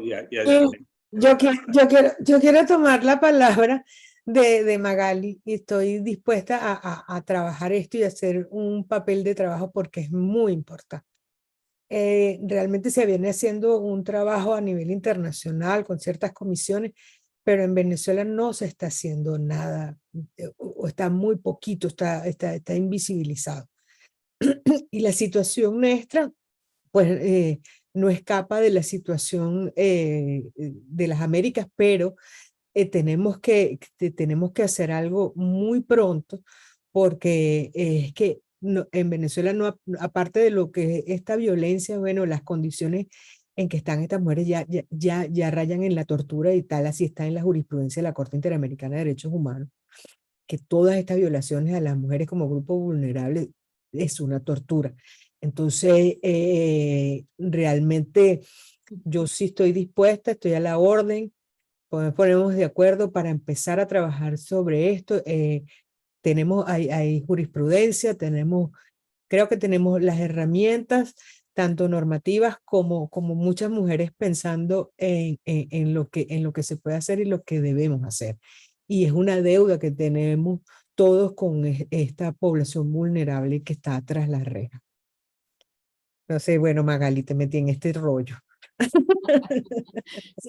Sí, disculpe un momentico, Dianet tiene la mano levantada, pero como vi que hay una pregunta por acá que tenía que ver con lo que yo comenté, además, como complemento a lo que decía Carolina, quizás es que yo estoy como además muy influenciada por el tema de la materia, ¿no? Porque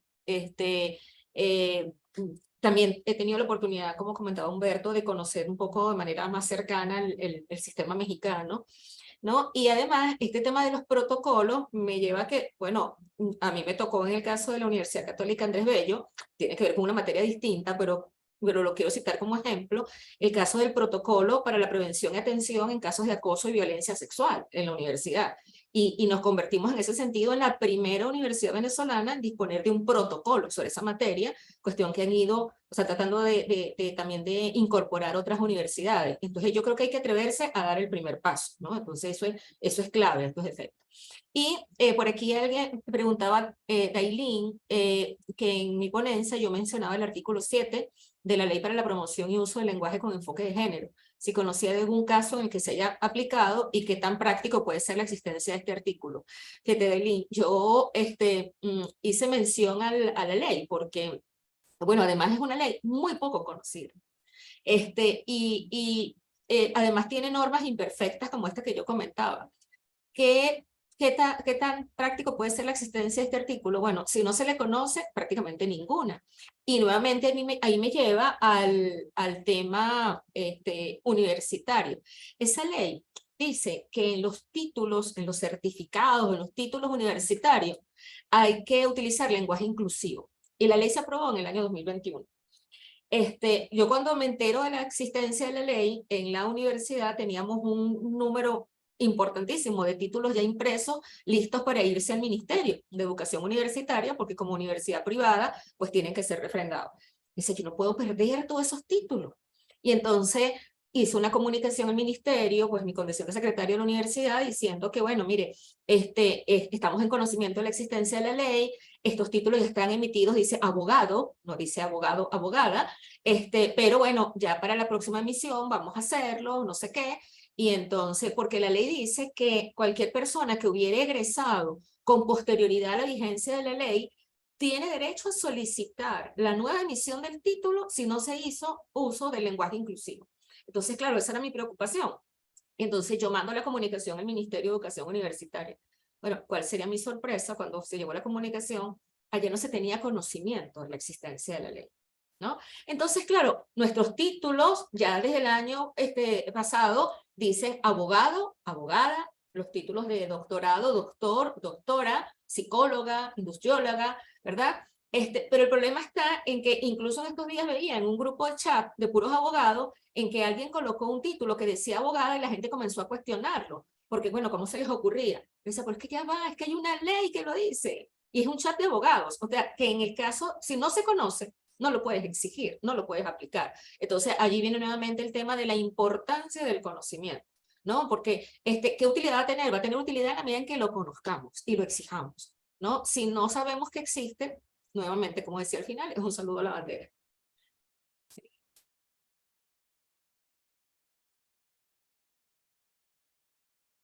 Tiene la mano levantada. Okay. Una de las cosas que afecta la salud y que promueve la insalubridad en las cárceles es la ausencia del agua corriente y no tener acceso tampoco al agua potable. Eso va a influir en que la mayoría de las personas detenidas sufran de problemas gastrointestinales porque no están consumiendo un agua debidamente adecuada para que sea adecuada para el consumo. Y el no poder asearse porque el no tener acceso al agua corriente, eso genera que exista escabiosis, existan otras enfermedades de la piel y muchas oportunidades, lo digo por mi experiencia, por ausencia del agua, tenía muchas oportunidades que asearme con toallitas húmedas porque no podía bañarme, no podía asearme. Ajá, pero había personas que no tenían esa posibilidad de que sus familiares les llevaran toallitas húmedas para poderse asearse. Y otra de las cosas es al no tener agua para el baño, eso incidía en que teníamos que defecar en bolsas o los llamados barquitos de papel, allí hacer las necesidades. Entonces te podrás imaginar una papelera dentro de la celda con las heces de todos hasta que dieran permiso de poder sacar la bolsa, o sea, todo lo que eso afecta la salud allí adentro. Y el acceso también únicamente, digamos, como decía Humberto, a las toallas sanitarias debido a la pobreza menstrual, sino también el acceso a artículos de aseo personal.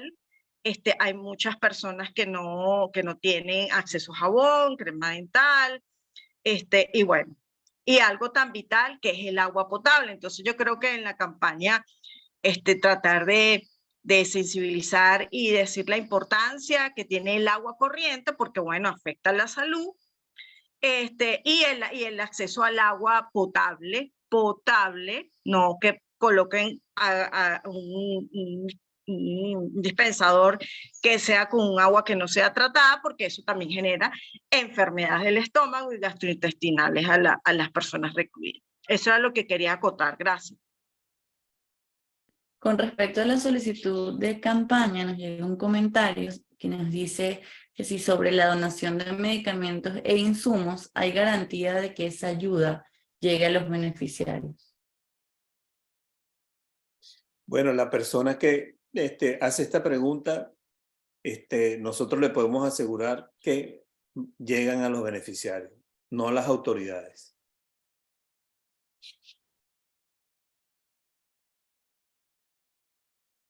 Bueno, por el momento ya entonces no tenemos más preguntas. ¿Quieren dar unas palabras de cierre para finalizar con el foro del día de hoy? Bueno, primero que nada, darle las gracias. Ay, disculpa, Humberto, pero es que están preguntando sobre las patologías, para el año 2022, ¿cuáles fueron las patologías con mayor incidencia en las cárceles de mujeres? La respondimos. Ah, Sí, ya la respondimos. ok, listo. Disculpe, Humberto. Bueno, nada, primero que nada, dar las gracias a los ponentes, a la doctora Magali Vázquez, por siempre esa solidaridad, y que esto sirve en verdad para las personas, no solamente que nos acompañan en el panel, sino para todos los que por lo menos nos acompañan en la sala, para que por lo menos entiendan lo que es el tema de las mujeres en prisión, que no es nada más el hombre que también sufre, y nadie lo puede negar, pero las mujeres no solamente sufren, sino que están muy discriminadas. Y además de ello, agradecerle a Diané por esta valentía que siempre tiene en exponer, porque no solamente cuando expone su situación personal, sino la de muchas mujeres que lo están sufriendo y que no tienen la oportunidad de tener esa ventanita de llevar esa verdad. Y a Carolina, que bueno, que siempre nos está acompañando, agradecerle. Y a María Ángel, a Karen y a todos los coordinadores que nos acompañaron, a las representaciones diplomáticas y a los medios de comunicación y a los invitados. Muchas gracias a todos, muy amables.